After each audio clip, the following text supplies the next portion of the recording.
Well, we'll go ahead and get started. Okay. For those who don't know, I'm Kelsey with Voces.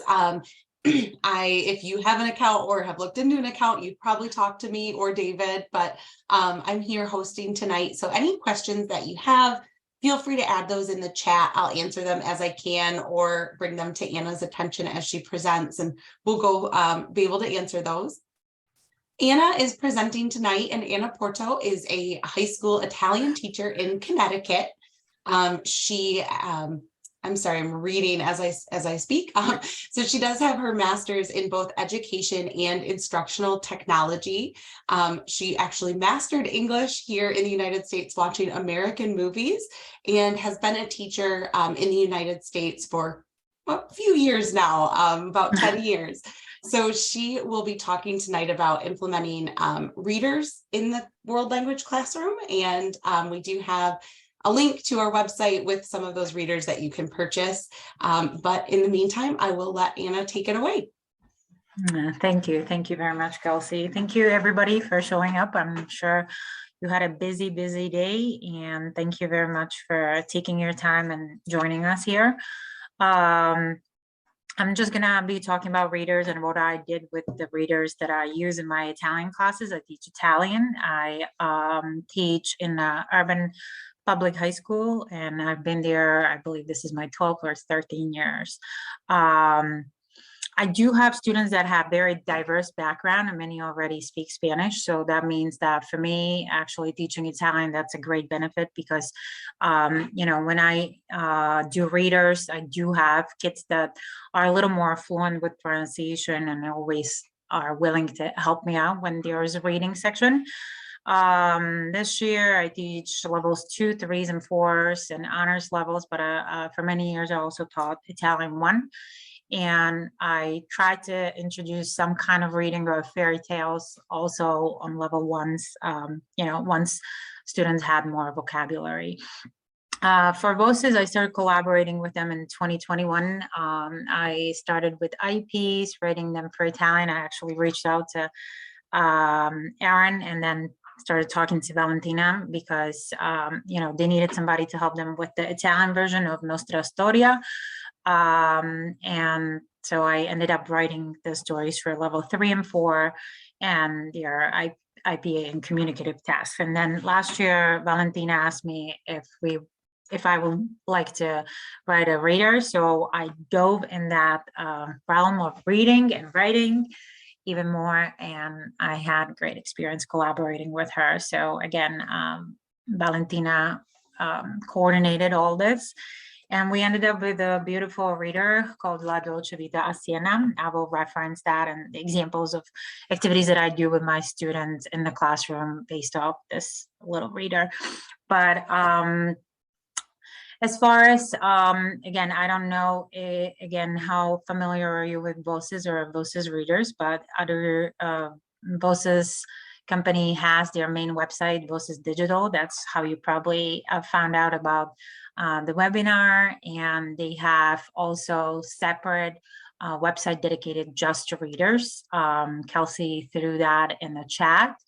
But I'm just going to quickly introduce it if you have never seen it. It's literally vocesunplugged.com, and it features the readers in Spanish. There's a lot of readers in Spanish, and French, German, Italian, and there are some ESL readers as well. So again, this would be a great place to start if you're looking to implement a reader. You're divided by levels, and you can purchase probably the physical book, but I also like to have the version that's digital because students can access the books digitally, just like they would access your stories, basically on Voces. So I'll show you some of those pages maybe later. Usually when I started looking for something, that I started with Spanish readers, and that's how I discovered La Nuova Ragazza.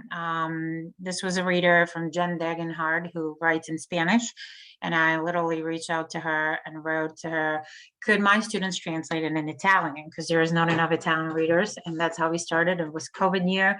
I actually had a lot of kids in a class that spoke and wrote Spanish.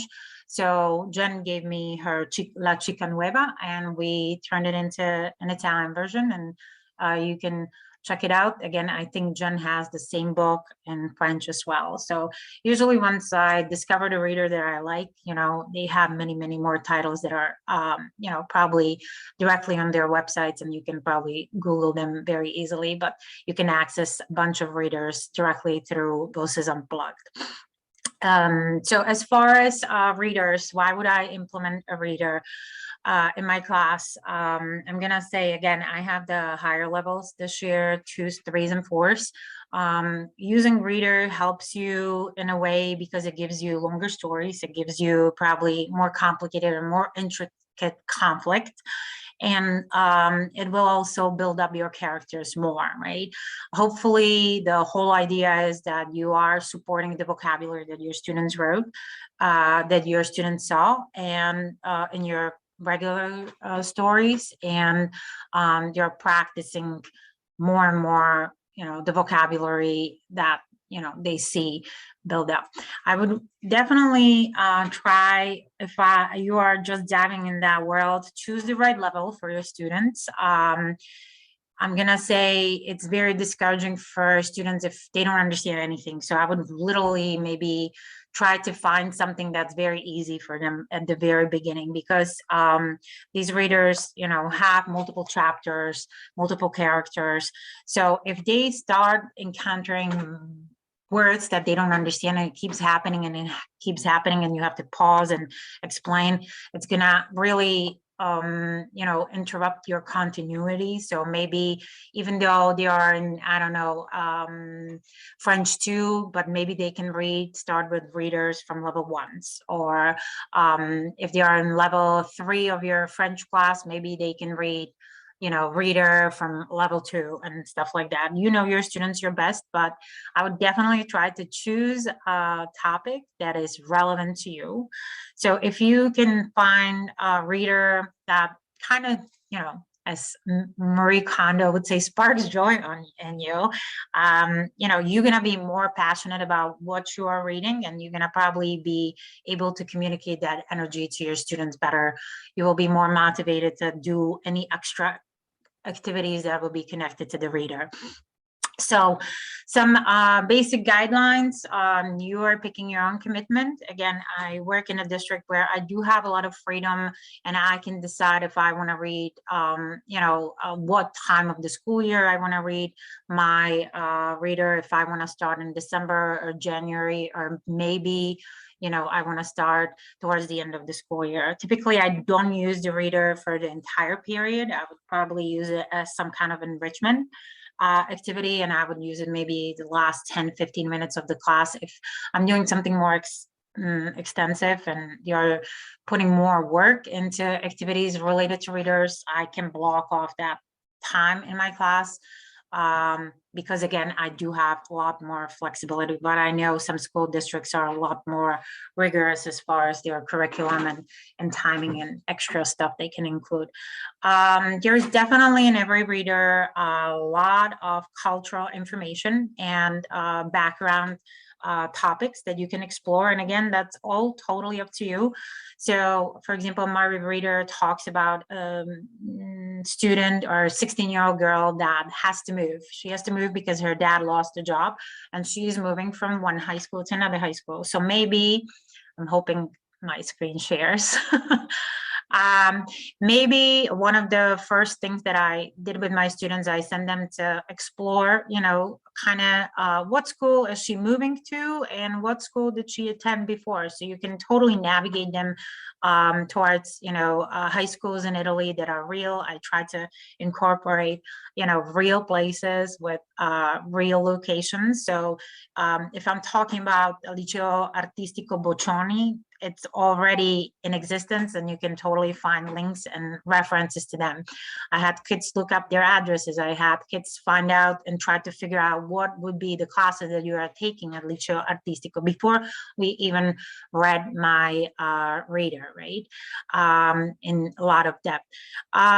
There's always some illustrations included, and I'm gonna say Valentina chose illustrator for my book, Nina Milan, and if I'm just gonna quickly pull up some of her illustrations, there's always at least 1 or 2 pictures for each chapter.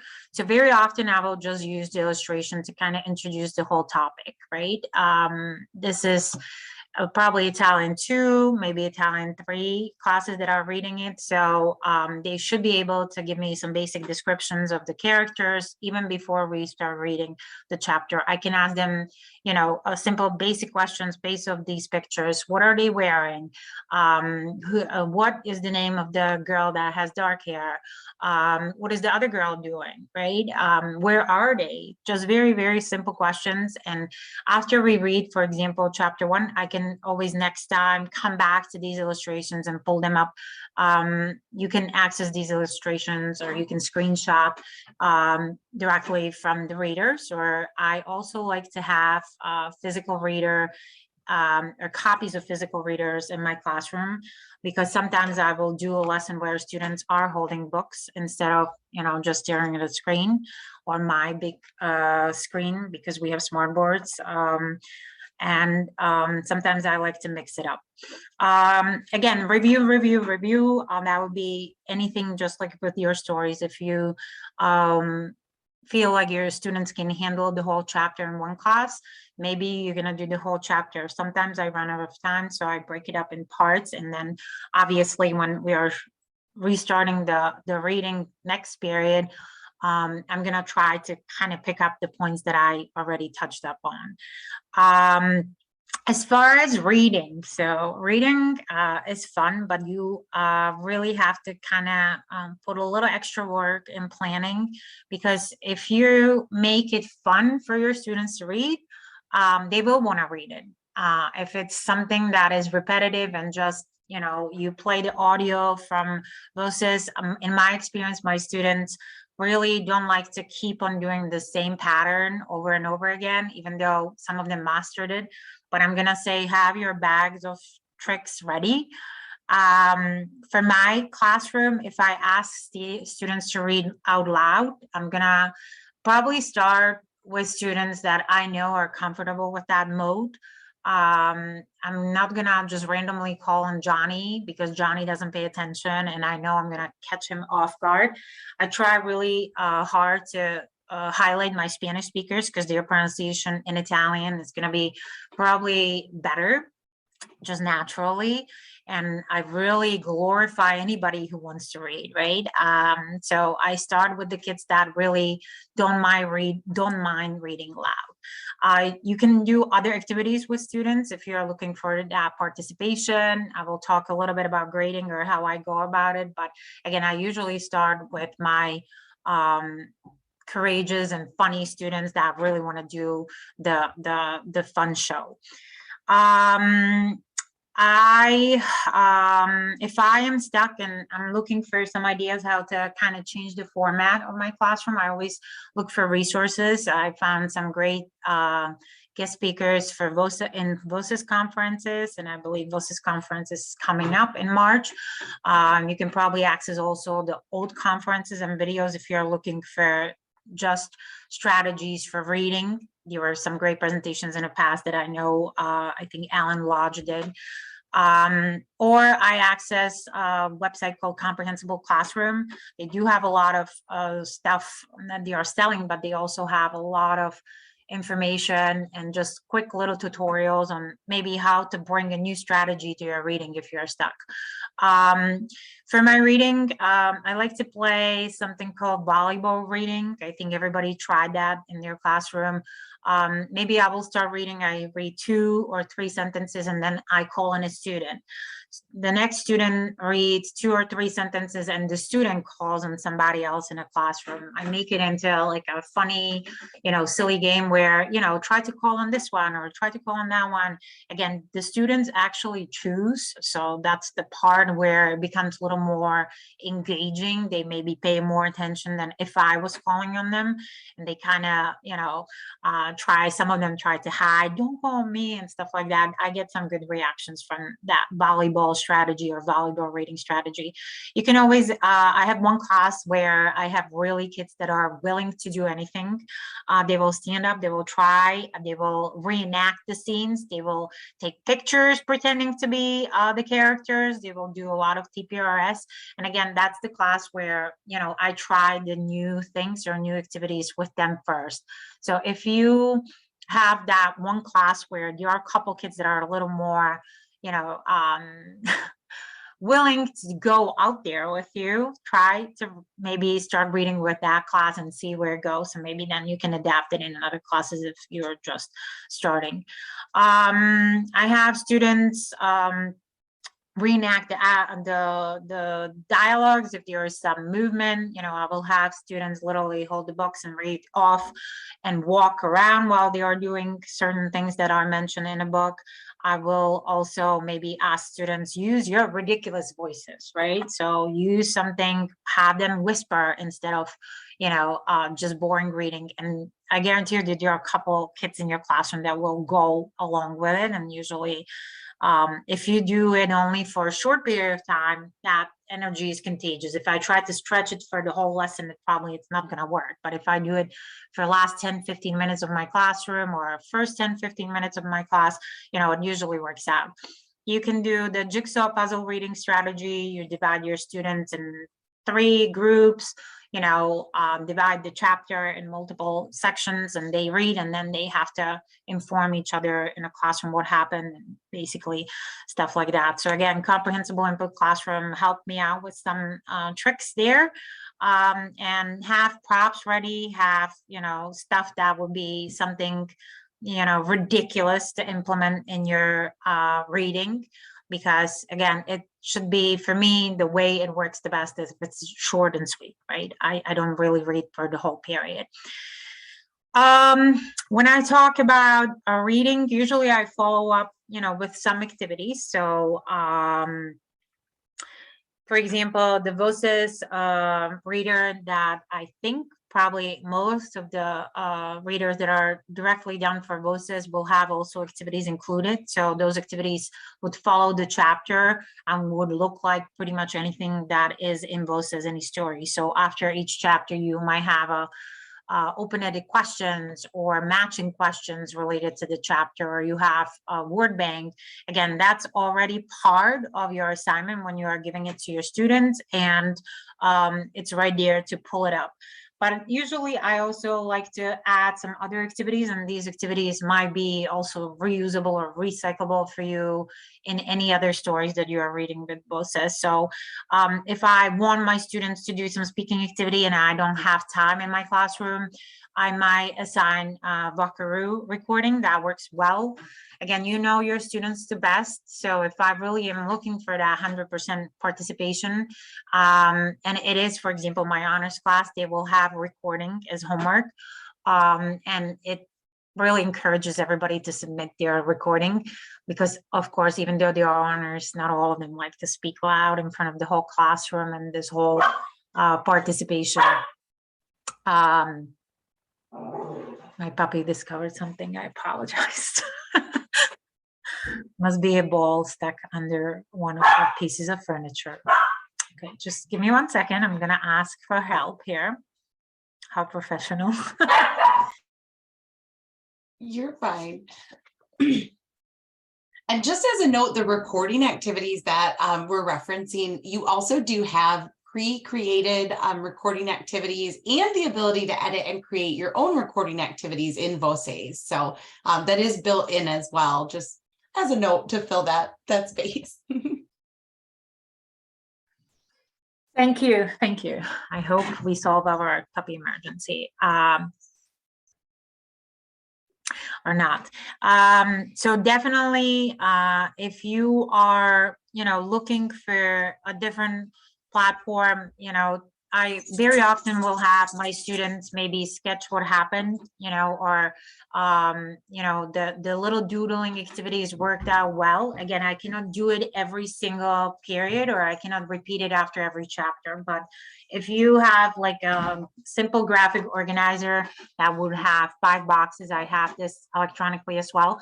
I have my students, fill out the 5 pictures and 5 sentences, for maybe just one chapter, what happened in one chapter, or you can do it after you read 5 chapters, and you have, you have each box filled out for each chapter. You can do this with partners, you can do it on your own. You don't even have to have any template. You can just give them a piece of paper and draw something on your board and explain what you want.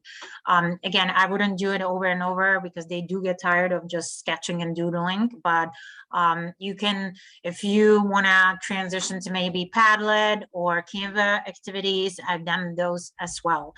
One big success story for our students, for my students. So my students, after I reached out to Jen Degenhardt to translate one of the books, they ended up actually translating 3 in total. This one is our second book that they translate, and this is my student artwork. So one of the assignments that I set to my classes is you're designing a book cover for whatever we read. It wasn't even finished book that we didn't even finish book. We had like 5 chapters, and I said, enough to kind of represent what is happening in the book. Go and pretend that you are the graphic designer or artist, and Michelle did, and she ended up designing beautiful cover that actually Jen used for her book, and I have another one coming up as well. It could be any online activity that really worked for you for Voces stories, maybe that you added. Very often I will have something silly like that. Let me see if this pulls up. Okay, so I did screenshots of the illustrations. This is just a simple comic strip, right? So I took the illustrations from the book, my book, the La Dolce Vita Siena, and I added the bubbles. So you can do it even low tech. You can have your students, write on a sticky note, what would Simona, who is the main character in my novel, say to her dad? That's her dad. He looks a little frustrated, right? You can kind of introduce or review something that you've done with your students before, and you can have them fill out the speech bubbles in an easy Google drawing or Google slide, or you can do it also, like I said, low tech, and you can have just students write on sticky notes what would happen, and then you have them attach the sticky notes on your board, for example. They like doing this one. You can really play around as much as you want. Last year, I had students make Spotify lists for one of my characters. So my character is really sad and upset because she's moving from one big major city, Milano, to Siena, which is more provincial, historical, much more smaller, and she's a little depressed, right? So I might do something like a Spotify list. Go and find 5 songs that Simona right now in this mood would listen to. You can modify it where you can start with American music, and you can also give them a list of Italian music. You can give them, playlist of songs that you like, or you can have them go and find 5 songs that are exclusively in Italian, and just a different way how to make that content that you are covering in class interesting.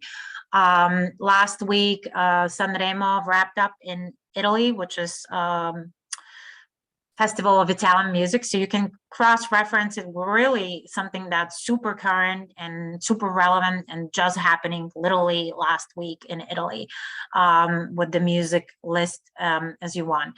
My students, for example, do these I fake text messages. Again, this is a website that works out very well.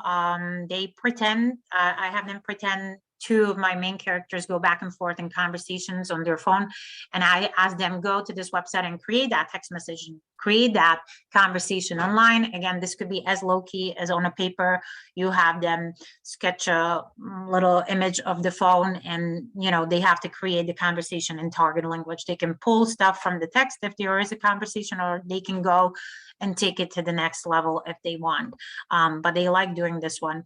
Again, maybe you use any of these electronic Instagram posts.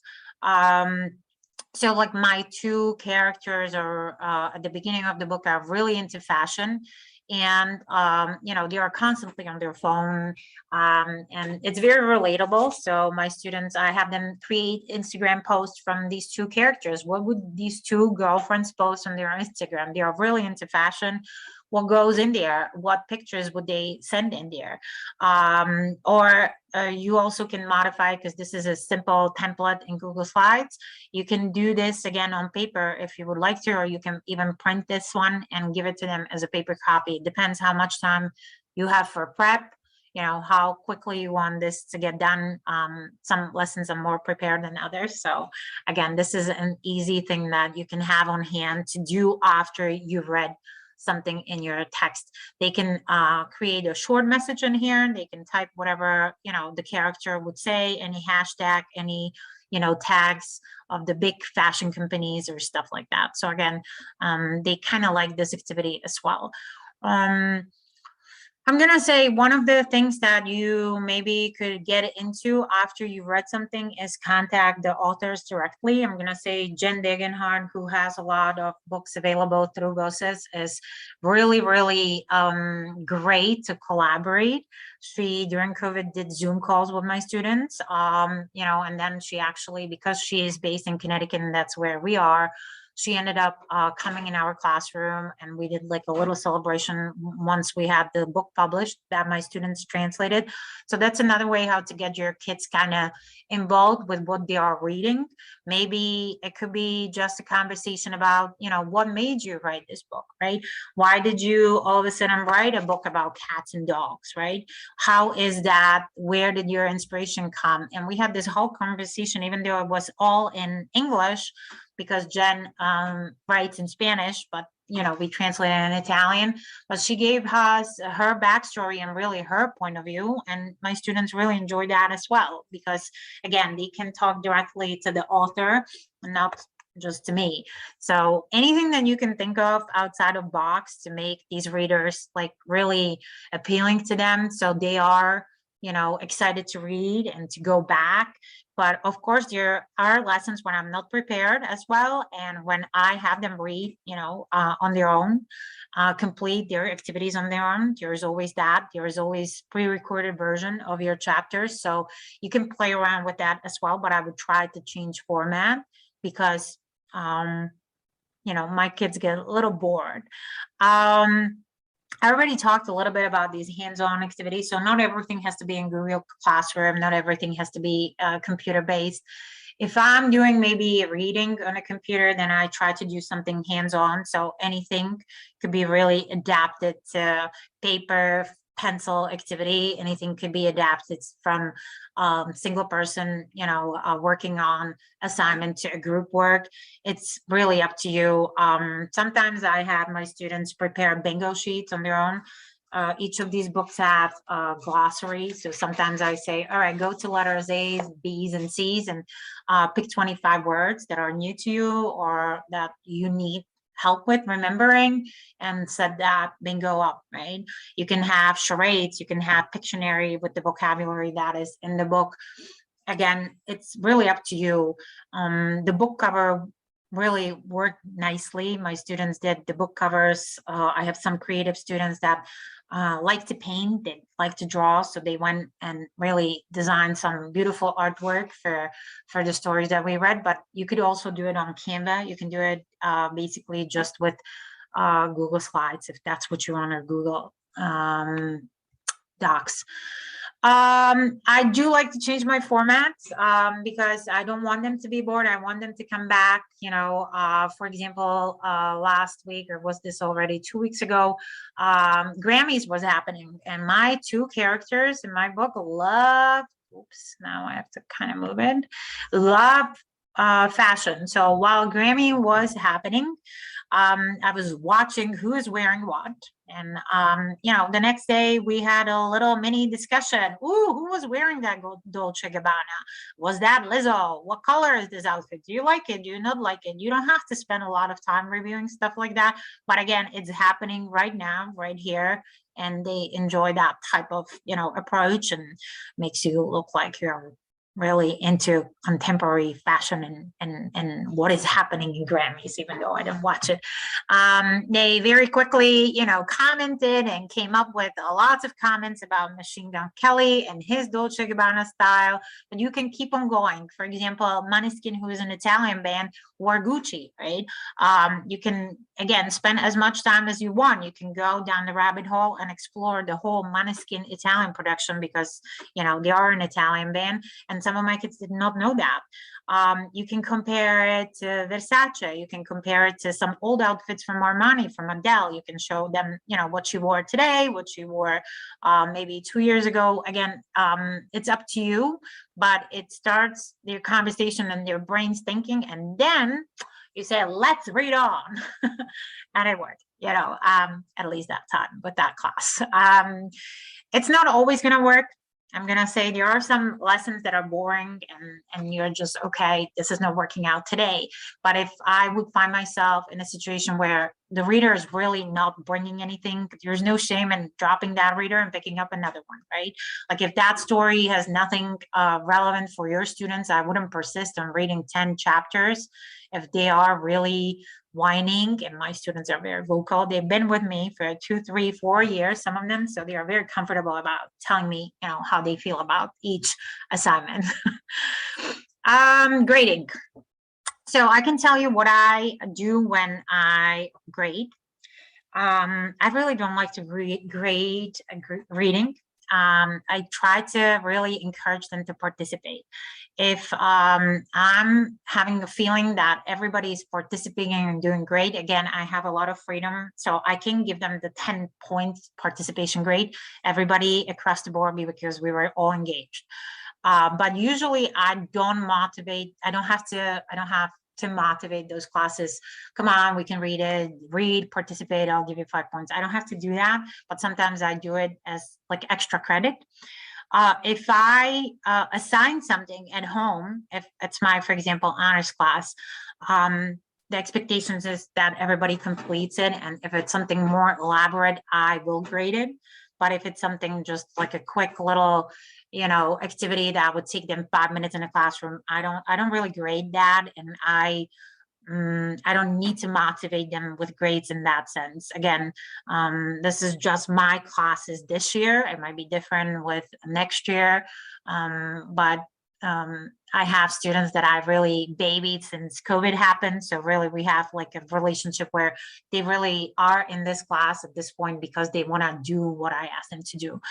So it's not a fight. It's not level 1 class. And again, your students the best. So if you are positive about the story that you pick, that you want to, represent and bring to the table, I think that energy will transfer. If I, want to make it fun, I will make it fun for them.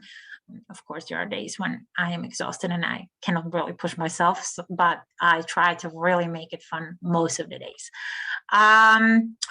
All right, a couple other cultural connections that I did with my students. Again, sometimes it's very obvious when they talk about locations to look up the location. Have your students go on Google Maps and have them scout out what this Milano looks like. What is this shopping mall they keep talking about it? Galleria del Vittorio Emanuele II. Look up the pictures, have them go online. We also had a unit, for example, on housing. So I have my students look up information and find apartments on Italian real estate. I had to go to my IT and have certain websites like that unblocked. But again, it's worth the effort because all of a sudden I had students searching apartments in Milano. I had students searching apartments in Siena. Then they ended up on islands. And then we also looked up real estate in our own town, right? So to give it some kind of perspective and maybe you know, the real life connection that maybe they don't see. It's not obvious in your first reading of the fictional book, but they really had a good time kind of looking for stuff online on websites that were in target language, and it was worth the time, right? And then sometimes I do something funny with them. So for example, this is the group of kids that they will do anything really that includes some fun and jokes. So I had my students reenact the scenes, right? So we have illustrations in the book where there is Nonna preparing some food with her with Simona, who ended up moving in with the grandma, and my fabulous Max and Melanie. You know, I brought the apron in and I said, all right, you're Nonna, Max, and Melanie, you're gonna be my Simona. Let's go. And they, you know, they were willing to go there. This could be a silly activity. Again, you can assign it through Google Classroom, or you can just project that and have students do something on paper and sticky notes for you. I call it caption this, you know, what is happening in target language, write something. This was Simona that had to help out her grandma in a restaurant, wasn't super excited about it. And here are my students in my classroom doing the same thing. Again, it was just something very quick that I asked them to do and they went with it. The following class, we prepared the actual crostini. I brought very low key prep, you know, it's basically like bruschetta or bruschetta. I brought some mozzarella cheese, I brought some prosciutto, salsa, and I said, you guys, here's the assembly line, you know, you go and try, make your own crostini. So again, find something that could be kind of enhancing for your classroom, and you know, kind of go out of your way with silly activities like that, because then, you know, they are ready to read, at least that group of kids. All right, so I think I talk. But in general, you know, if you have never used readers and you're teaching those level 2, 3, or 4, you know, find something that is inspiring for you. There are so many readers out there right now with really some amazing topics available. I know Jen Degenhardt has really really created so many readers, for example, with topics that, you know, are not your generic and boring, you know, predictable stories of characters that you heard 100 times. Those are good, but she will have, you know, readers that are also, you know, introducing characters that might be, you know, not seen before in readers. My students translated one of her readers that is about special needs student that is, you know, entering a classroom with regular kids. And because it's special ed classroom and the communication was, you know, very simple language, and even kids, you know, in my Italian 2 can read it at the very beginning of the school year because it was reader level 1. She has readers about a lot of immigrant stories, again, kind of going along with that whole narrative that Voces stories very often have. So these are my success stories. Hope you got some ideas that you could maybe use. I'm just gonna peek in chat. I don't know if you have a chance to check out some of the other presenters. Like, I always get very inspired during the Voces conferences, even if I cannot watch it live.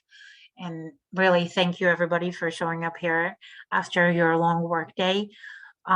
Sometimes I will just, you know, watch a video on a weekend when I get those links to conference videos and presentations from people connected to Voces, because it is about, you know, kind of inspiring and picking brains from somebody else, but there might be also somebody in your own department already doing an activity that you would not think of, but ask, you know, around, what are you doing? What would you do with this topic? How could I make it more spicy, right? How could I bring something, you know, that is different, that keeps my students engaged? Because again, it's not all about screens. It's about these kids that are sitting in front of us, right? At the end of the day. So making them enjoy the classroom the way you could. So that would be probably something from me. I don't know, again, if you been using, grazie, if you've been using the website Voces Unplugged, but again, I would strongly recommend that you maybe start there if you're completely new, because there are some awesome readers that can be added automatically to your layout in Voces. And it's very easy assigning this because it would be a part of your Voces experience if you're already using it. So if I pull up, like, for example, my screen for regular Voces web curriculum that I use with my students, it would be featured as like another title or another level of my readers. I'm sorry, of my Italian stories that I read. And it would look something like this. I'm just gonna okay everything, and you would be able probably to see your story added to your level, whatever level you are teaching. So for example, I have my own story, Romanzo La Dolce Vita Siena, featured here with activities that already are very similar to Voces activities. So if you work in Voces, you're gonna like that style because it's already done for you. But if you would like to reach out, I will be more than happy to share all the resources and all the extra activities I do with my students and the folders that I have. If I'm accessing, for example, La Nuova Ragazza, it shows up directly just like your stories would show up. But I believe these from Jen and the stuff that my students translated do not have activities attached to them. So it's up to you. Again, how far are you willing to go? So again, there is always that recording available for you if you have that type of lesson. Like I had recently a class where half of my juniors were doing course selection. So I only had my sophomore in the classroom. So I had them do it silently. We're gonna do it silently. The kids that are not here, are gonna do it as homework. And it wasn't all shiny lesson per se, but they still did it because it was connected to something that was fun before, and hopefully the next lesson or the next reading, the next chapter is going to be fun again. So those will be my recipes. Thank you for listening. Thank you, Anna. Thank you so much. Yes, I just wanted to jump in with a couple of follow-up pieces too. I know we've mentioned the conferences a couple of times. Our spring conference does start March 1st. It's March 1st through 4th. I'm going to put the link to register for that in the chat now as well, but it's on our homepage too. That's free to everyone, whether you have a subscription or not. And then we did have one question. Do we sort our readers by levels? We do. Okay. Yep. If you're at vocesunplugged.com, you'll see it's organized by language and by level. So those are based on high frequency dictionaries at different proficiency levels. Most of the novels and the readers we have are written similarly to how Anna wrote hers for us. So they are kind of written and designed with our content team, making sure that they fit in that particular level. And like I said, for example, this is the great story Pesas from Jen. My kids translated in Italian. This is about kind of blending and really unifying all differences. I really like that story. Even if it says level 1, maybe your students in Spanish 2 could start with that, right? Like there is no shame in going, and you don't have to tell your students this is level 1 reader, right? Just because they had Spanish for 2 years, again, sometimes they are moving from school to school, sometimes they are moving between levels. So again, maybe you be the judge. I like to read the stories first before I choose it. You can order the paper versions for your classroom if that's what you would like. I like to have them on hand, just because, sometimes I do want them, look in the book, this is, a handful of pages. These readers are, maybe 60, 70 pages. So it's not overwhelming for them that we're going to read Macbeth here. But again, it does get them going because, from this reader, they can go to reader that is more complex, might have present tense and past tense. Typically, if I remember correctly, all level 1 readers will be in present tense, and literally they are high frequency readers and words that are repeated. And as you move up with levels, the content and the grammar and vocabulary gets higher and higher, but there's no shame starting maybe your students lower and see how they do. And if they feel confident, wow, we read the whole book, that's awesome, right? So it's just, you gotta be able to sell it. Many of the readers too are in the digital subscription. So if you wanted to preview any of them, I just put another link in the chat where you can sign up for a free trial if you don't already have an account. If you do have an account, feel free to email us or call us. We might be able to add. There are some of them that we can add to different levels. So we would probably be able to give you a preview of those, but that trial will give you access to all of the languages and levels. So most of the readers that we see on the Unplugged website will be in those titles as well digitally. Thank you very much. Thank you very much for inviting me. And thank you, everybody, to really finding your time and participating here. I know after teaching 5 classes today and then running around, it's a lot. So thank you for being willing, to learn something new, and see you at Voces conference. Yes, thank you again, Anna. Thank you so much. And my last little plug is just going to be about our CI Summit conference. This one's not free, but it is an in-person week-long conference in Georgia. So there is more information about that on our website. I'm going to put my final link in the chat for that. So like I say, that one is not free. It does have a cost, but it's going to be really great. It's going to be divided up by your comfortability with CI. You're going to have a lot of different coaches and people who are pretty well known in the field. So definitely check that out. See if it's something that you might be interested in. Thank you. Thank you very much. Thank you, Anna. And thank you, everyone else. If you have any other questions, feel free to give us a call or an email. And you can find all of our contact information at vocesdigital.com. Thank you.